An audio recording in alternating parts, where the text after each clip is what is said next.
All right, cool. So what topic did you want to tackle tonight?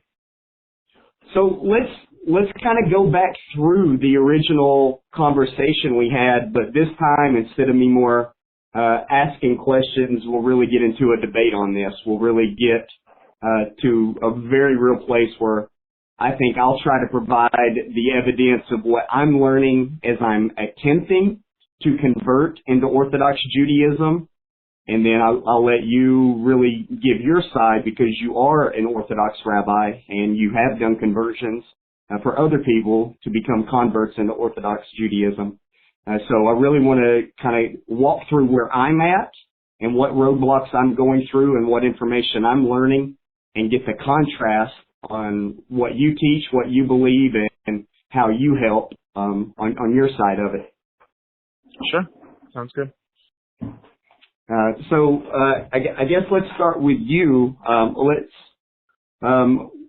When did you become a rabbi? How was that process? And then how did you get involved in working with non-Jews to learn about Judaism, or ultimately convert to Judaism? I converted to Judaism about 20 years ago. Once I converted to Judaism, I moved to Israel immediately to learn in yeshiva. This is not something that people do just because they want to become a rabbi. This is just something that most young people do in the Orthodox world for a few years in their life.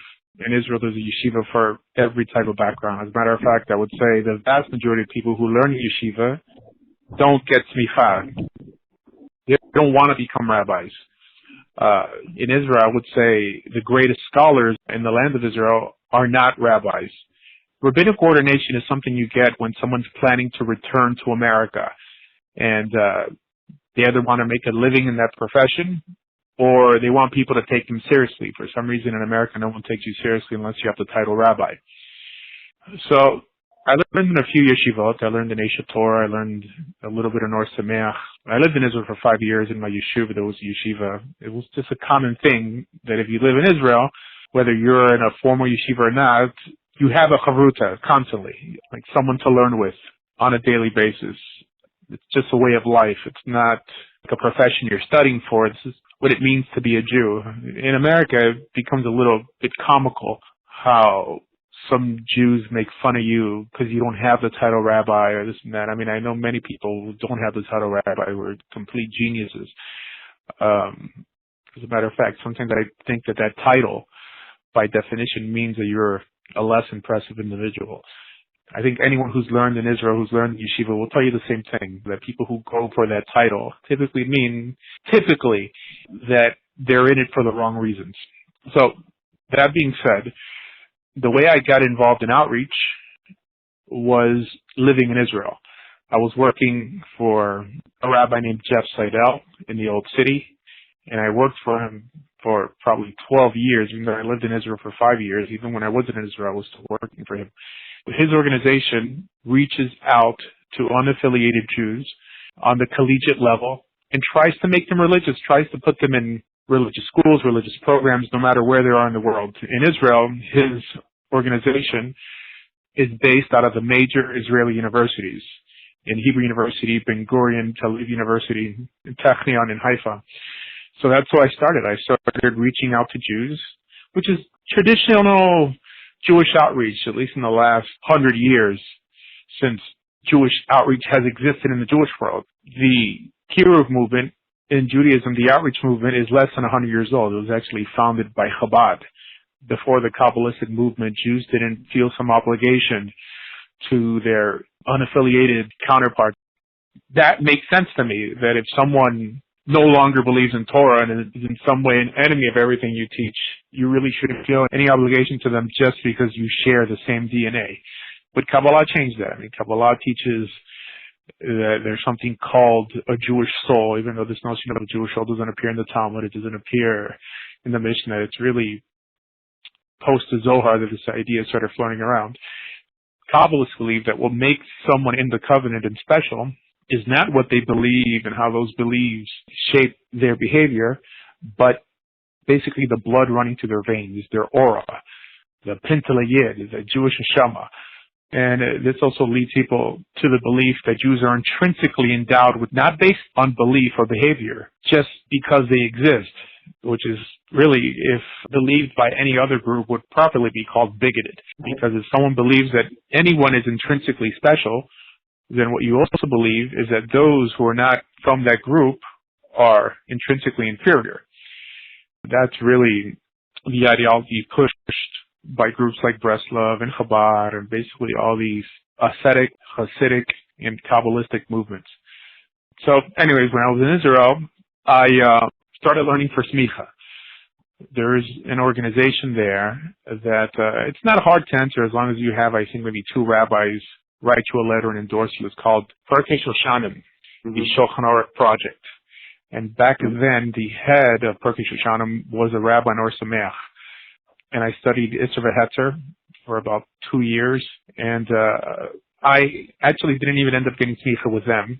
I could have. The final test was in Sfat. I got smicha from my boss at that time, Rabbi Jeff Seidel. And then when I moved back to America, I started learning with a rabbi named Rabbi Kolakowski, who had a yeshiva in Richmond, and I got smicha through him also. So you've received 2 smichas. And I actually have 3, but there's a rabbi who asked me not to mention his name, but if anyone wants to know his name, I just have their rabbi contact me. There's a lot of things I teach. Just to protect everybody that's involved, I would never ask you to, that's not my intent. Everything I teach is common knowledge in yeshivish circles, but from the Baal Tshuva level, all people know is Rabbi Mizrahi and Rabbi Alona Nava and Breslov. Very entry-level Judaism, and most people never graduate from that. So then when I try to explain to them things that are a little more in-depth. Before we move past that, let me ask one clarifying question. So when you received smicha in Israel, what type of yeshiva was it? What kind of doctrine or philosophy within Judaism was Most it? yeshivas don't give smicha. That's a misunderstanding.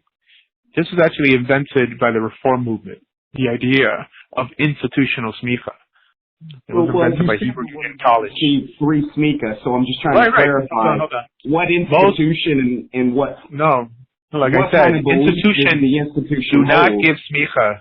That's a modern day thing, in America mainly, that started with, at least in the Orthodox world, with Yeshiva University in Near Yisrael.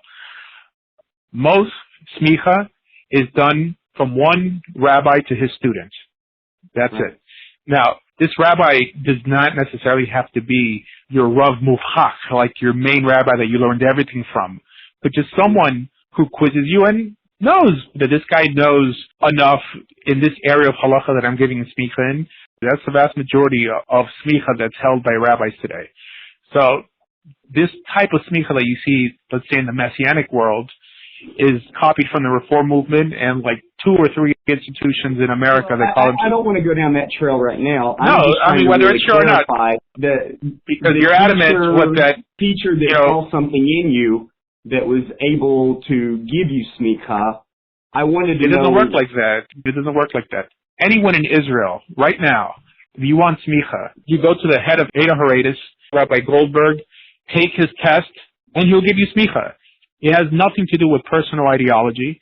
That's the vast majority of people who have smicha just went to the Yav Bezin of Eda Haredis and took his test. As a matter of fact, you're able to take it home. I know people who took his test home and did the test with their chavrusa and got smicha.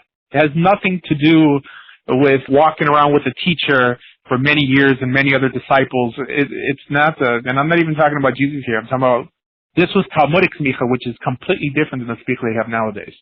Today's smicha is typically given in a certain area. Let me ask a different question. Does smicha, the testing itself, does the test change depending on which philosophy of Judaism they practice, right? No. Clearly we couldn't say that the exact same test exists in every yeshiva. There's got to be a variety and a distinction between... It's the exact same test. Halacha is a lot more monolithic than we think it is. Now, hashkafa isn't. Ideology isn't. But they're not giving you smicha on ideology. Smicha nowadays in the way that most people have it, it's smicha in a specific topic. Either Isser v'Heter, which is like do's and don'ts, which covers basic kashrut, the salting of meats, mixtures, teruvos. It's all part of Isser v'Heter. Now you get smicha in Shabbos also. So you can get smicha in Nida, which is also not an easy topic. Now, like I said, institutional smicha nowadays that's received from places like Yeshiva University is smicha in everything. Now, in America, those rabbis are the highest paid rabbis. And mind you, they know a lot. But that form of smicha was adopted from the Reform style smicha. Now, smicha was abolished in the 3rd century of the Common Era, because the law regarding traditional smicha is it could not be received outside of the land of Israel, and you could only receive it from someone who had actual smicha. So in 1538 of the Common Era, the Mari Rav, a rabbi in Sfat, thought that under the advice of the Rambam, because the Rambam gives his personal opinion, both in Mishnah Torah and in his Perush HaMishnayos, on how to reestablish authentic smicha. But he says that it seems to me that if we got all the Chachamim together to decide to reinstitute the actual smicha process, that it might work, and then all these great sages or teachers could give smicha to one person, and then that person could start the line up again. And this is what Mari Rav tried to do in Sfat. He gave smicha to Rav Yosef Karo, the writer of the Shulchan Aruch, and on. But it wasn't accepted by everyone. But they continued giving smicha. So people understood that smicha automatically became a ceremonial smicha. It's not authentic smicha, because real smicha meant that you received it from someone who received it from their teacher all the way back to Moses. Right. Jewish law, rabbinic law, was always voted upon by the court, which at one time was called the Men of the Great Assembly, at another time was called the Sanhedrin.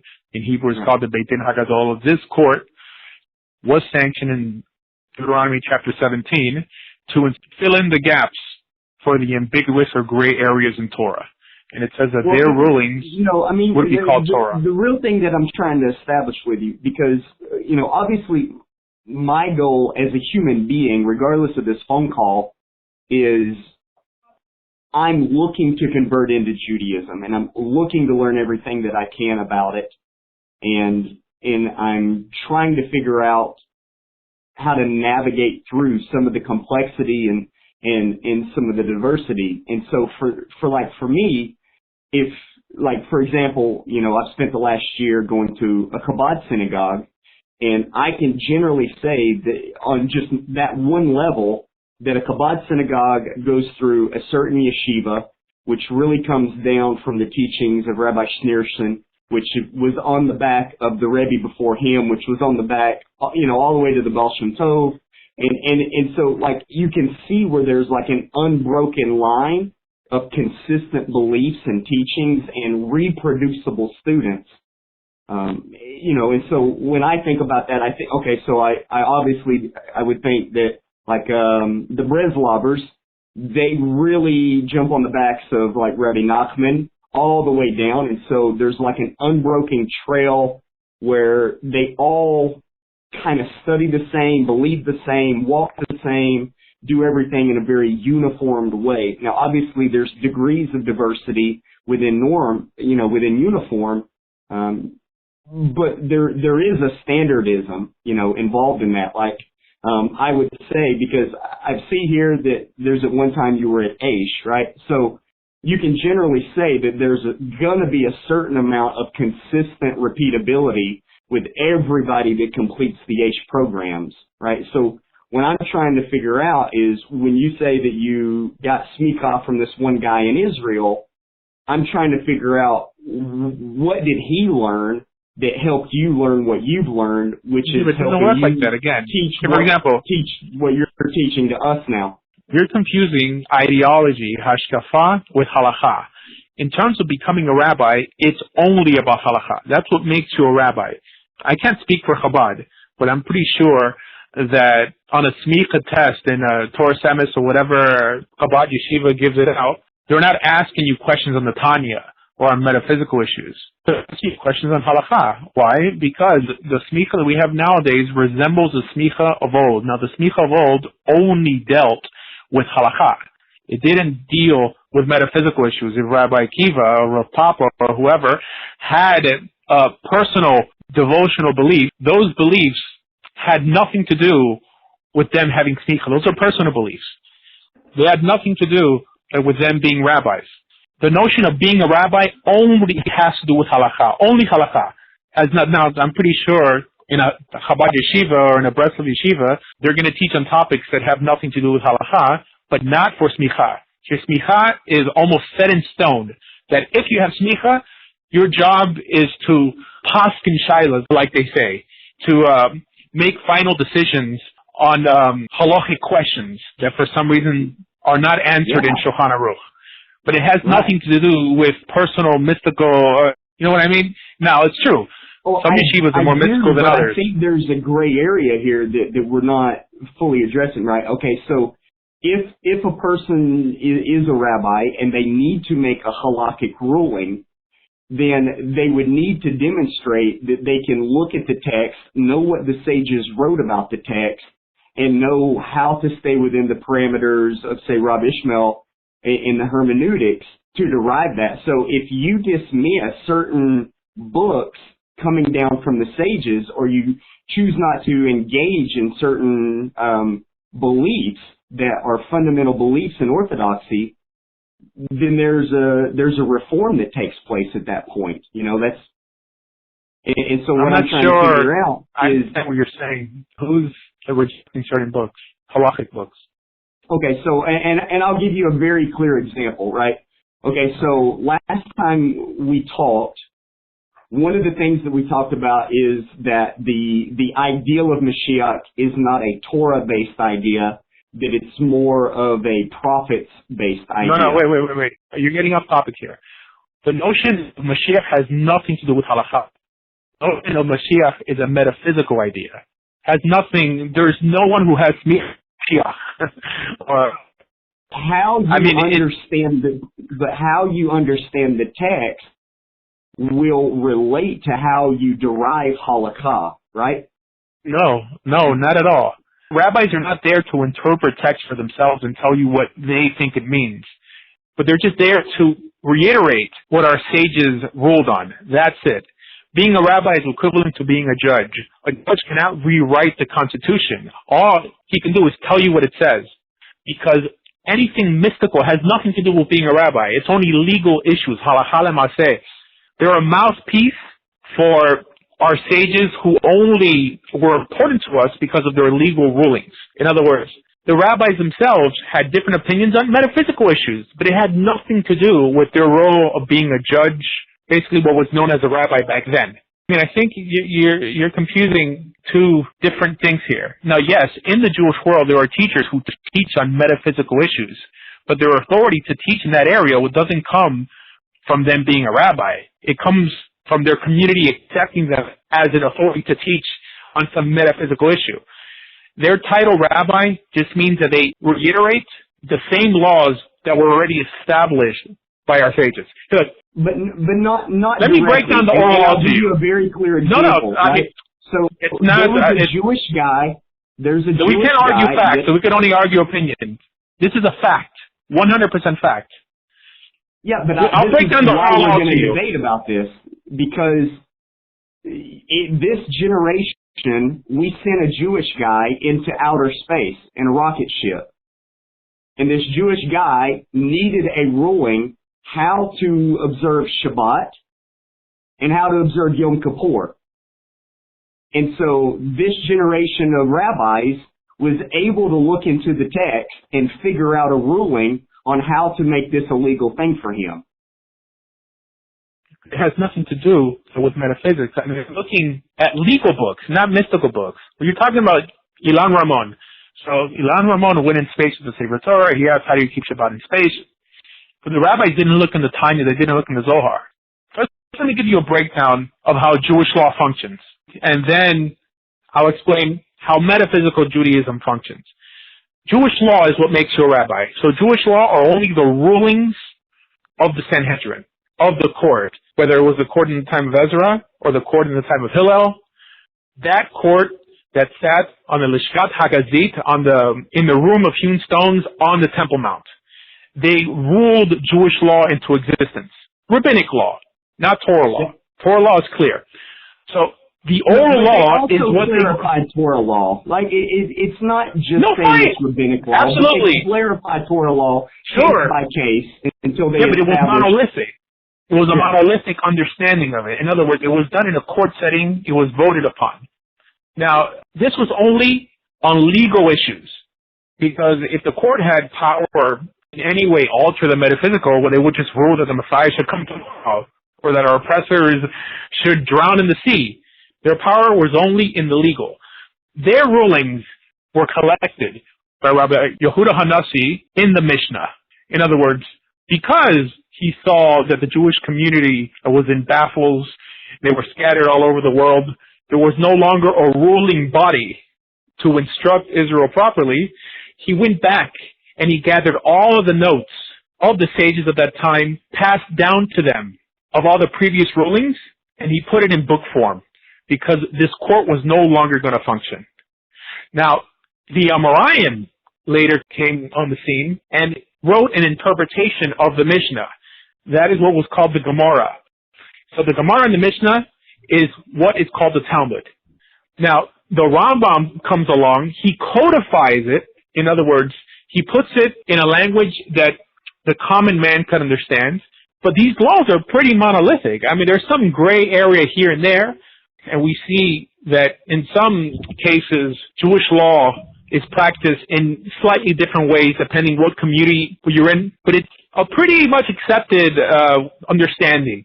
On small issues, I mean, some people believe that one should keep Shabbat 72 minutes longer than another group, right? I mean, it's very small differences. Yeah, I'm not talking about minhagim, thing like that. No, right, okay. So nowadays, hold on. If a person were to go less than 24 hours, then we could clearly say that we could accuse them of violating Shabbos, right? So how much of a fence to build to safeguard that is a separate issue. No, but it was done already.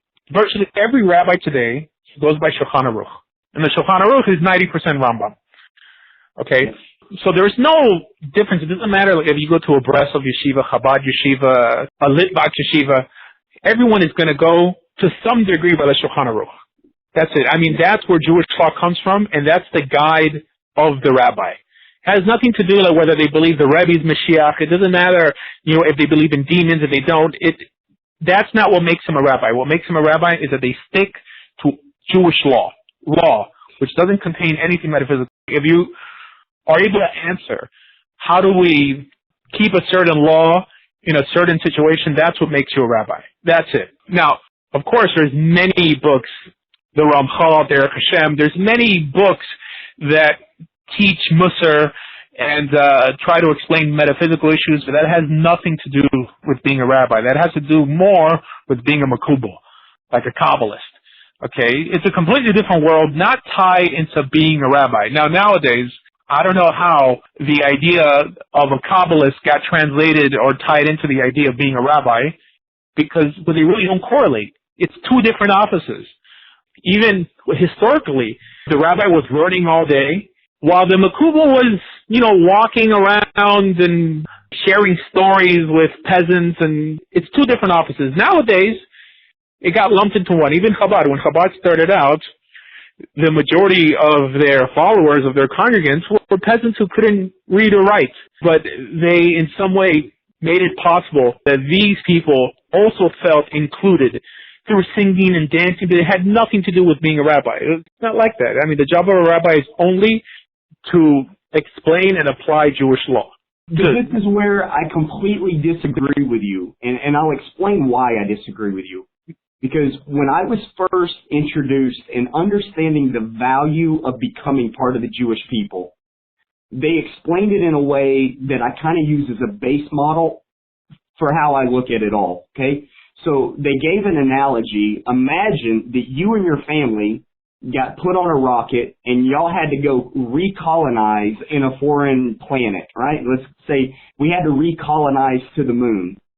the only thing that would remain in Judaism is what the parent was able to teach their children and then watch their children teach it to the grandchildren, right? The only thing that would remain in Judaism is that which was knowable, that which was teachable, that which was explainable, and that which was reproducible. And so to me, when I think about the value of a rabbi, and I think about the value of carrying Judaism on your back to move it forward for generations to come, is that every single piece of Judaism is valuable to study, to learn, to teach, I don't know where you read this.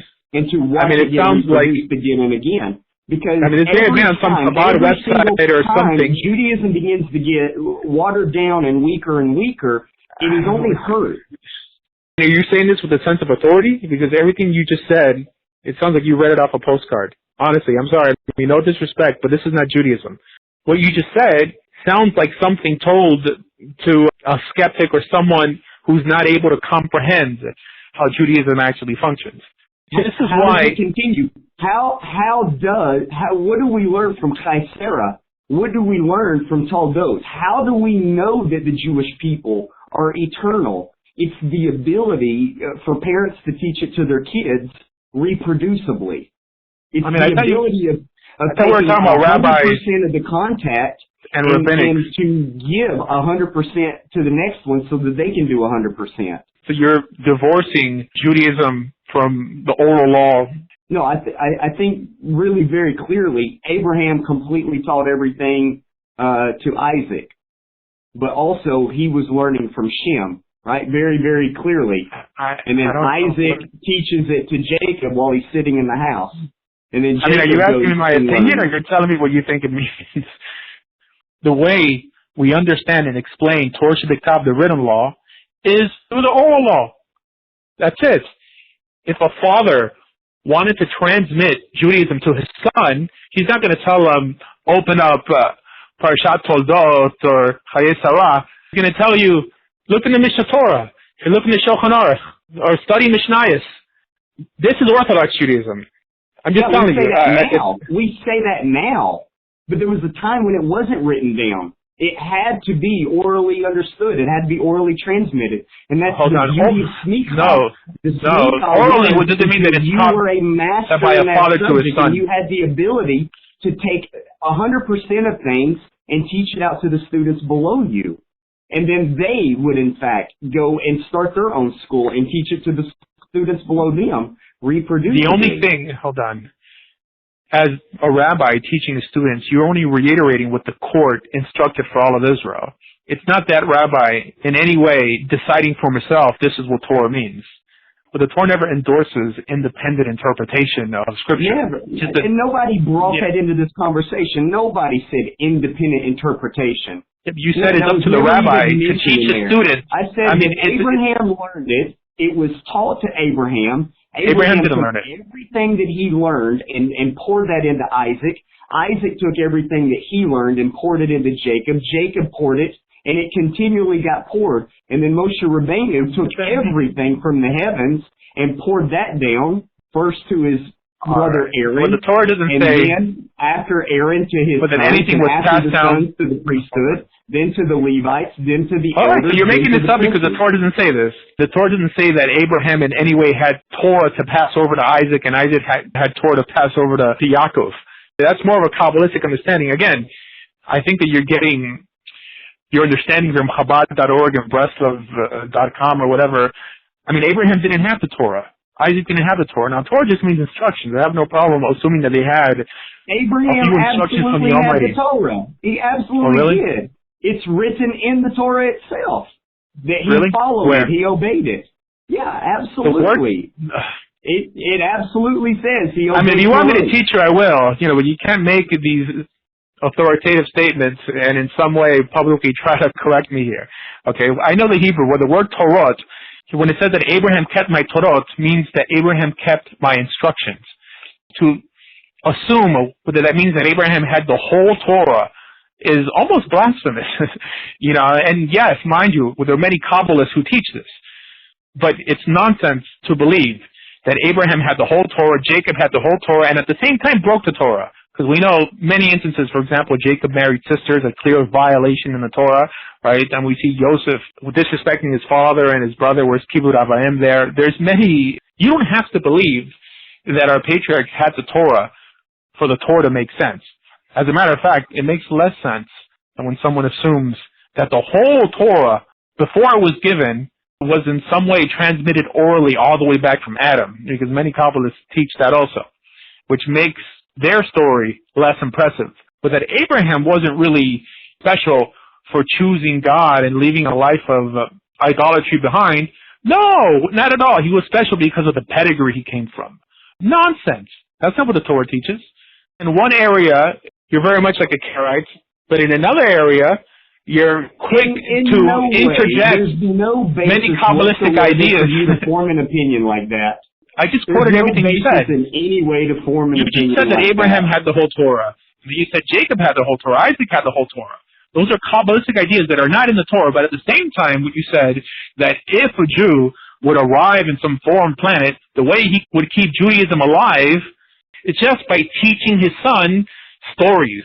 That's not Judaism. Judaism is the written law and the oral law. The written law are the instructions given to us on Mount Sinai, and the oral law are the laws developed by this court for us to progress in a uniform manner, so we can have a uniform understanding of ceremonial law, not anything metaphysical. Which is why what makes you a rabbi is not that you teach metaphysics, but that you're able to help apply Torah and rabbinic law for future generations. That's it, help apply, because rabbis today have no authority because smicha, true smicha, was lost and broken. I mean, if you're calling me to ask me questions, I'm going to give you... I'm really not calling to just ask questions. I'm calling to really debate you on this stuff. I don't think you know enough to debate me, honestly.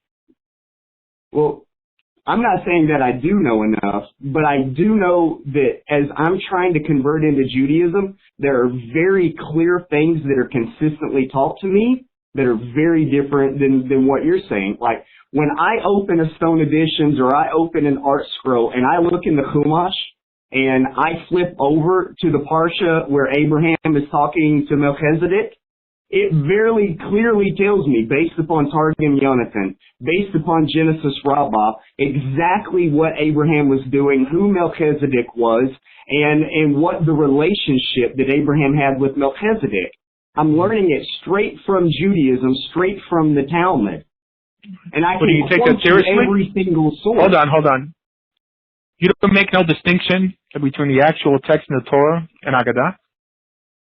Of course there's a distinction. You're telling me that it's teaching you what it means, but then you're making no distinction. In other words, the Torah stands on its own. Only because a rabbi happens to develop a tale or a legend does not mean that that is in some way telling us what the Torah really means. That's actually adding to the Torah. It appears twice in the Torah. Don't add it, don't take it away. This is one of my major disagreements with you. I think that it's wrong for you to say that you can take the plain literal meaning of the Torah, but you reject what the other rabbis have said that the Torah means. It's like your opinion is greater than all of the backs of all the other Jews and the rabbis and the sages that were before you. They're not telling you what the Torah means. They're adding to the actual narrative of the Torah. Hold on. When I'm reading Genesis Rabbah, they're literally explaining to me what is going on with Melchizedek. Verbatim. They're not telling me that this is a fun story. They're telling you facts that are not in the narrative, correct? Are they telling you facts that are not in the narrative? This is how I'm supposed to understand the verse. Don't make my own opinion about the verse. Understand what they have taught the verse means. Don't add to that. Understand what somebody greater than me had done before me and accept that. So that's not adding to the Torah. It's not adding to the Torah. It's explaining the Torah correctly. Because if they didn't explain the Torah correctly, then anybody would be able to formulate their very own opinion about what the Torah means to them, which is what a real Karaite Jew would do. And I in no way would be doing that, because I'm telling you, the reason I believe Melchizedek was Shem, the son of Noah, is because I'm studying Jonathan's Targum, which I'm taught to do in the Talmud. And it tells me, because of Psalm 76:3 that this is Shem, the son of Noah. And so I'm not formulating my own opinion. I'm being very, very led to believe, because of those greater than me that came before me, that when you're brainwashed. Hold on. Here, listen. Where in the Torah text, but does it even hint that Melchizedek is Shem? You can see it in the connection to Psalm 76:3. No. In the Torah, remember, we're not allowed to take away or add it. I'm a rabbinic Jew.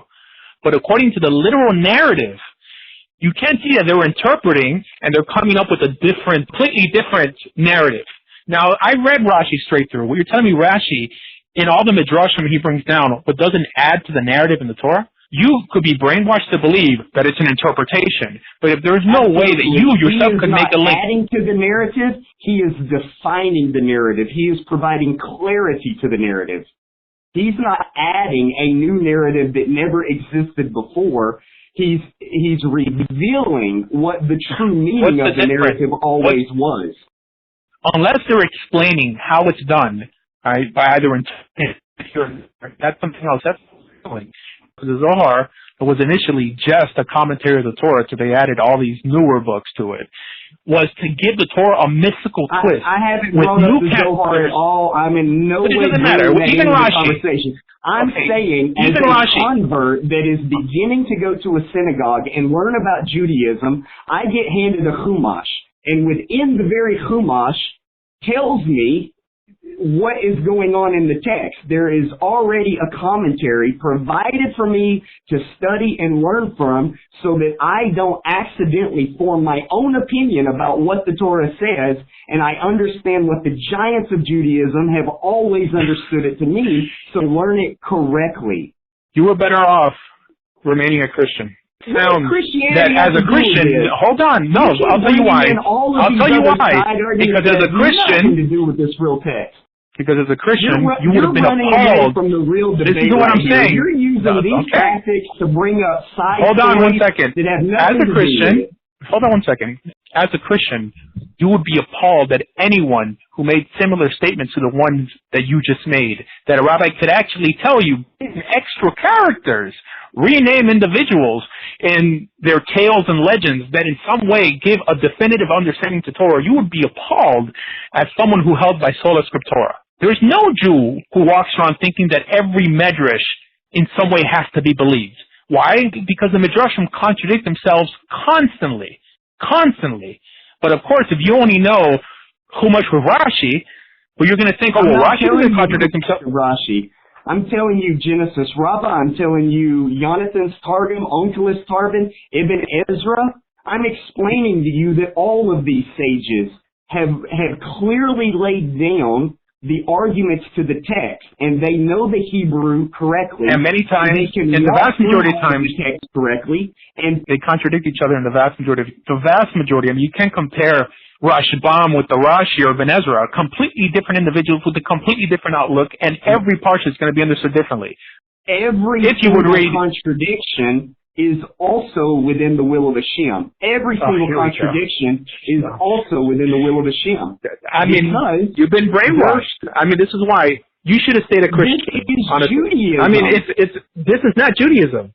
Judaism that I've been taught, it's the Judaism that I'm learning about from the rest of the world.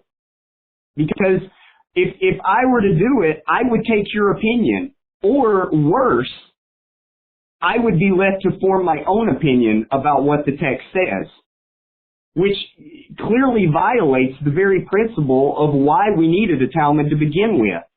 Oh my God! We were not left. I'm trying to help you here. Okay, hold on. Ourselves. There are legal portions of the Torah, and there is the narrative. One has nothing to do with the other. The job of the rabbi. That's not true. Hold on one second. Let me explain. Deuteronomy chapter 17 clearly states, it says, if an area of Torah becomes too difficult for you, you shall take it to the Shofet, to the Kohen, to the Levium, and they will give you the ruling, and their ruling will be Torah unto you. And it gives you examples of these rulings. Ben dam le dam, between blood and blood, ben negad, blow and blow, physical things, not anything metaphysical. So there's Torah, what we do, and then there's the narrative. You could interpret the narrative any way you want. That's it. As a matter of fact, you would end up with less interpretations if you just took a literal understanding than bringing in Rashi, the Rashbam, Ibn Ezra, and Targum Yonatan, actually as authoritative, if that's even possible. Now, yes, the rabbis are there to explain law. What does a melacha mean? How does one keep Yom Kippur? That's the job of a rabbi, not to tell you. To explain law. They are not there only to explain law. They're Only there to explain law. Explain the narrative of Torah. Are you telling me, or you're asking me? Yeah, I'm absolutely saying it. I was kicked out of Christianity in 2002 and never stepped back in it in 2002. And you still believe that Jesus is the Messiah? Okay. Call that Christianity or not. Okay.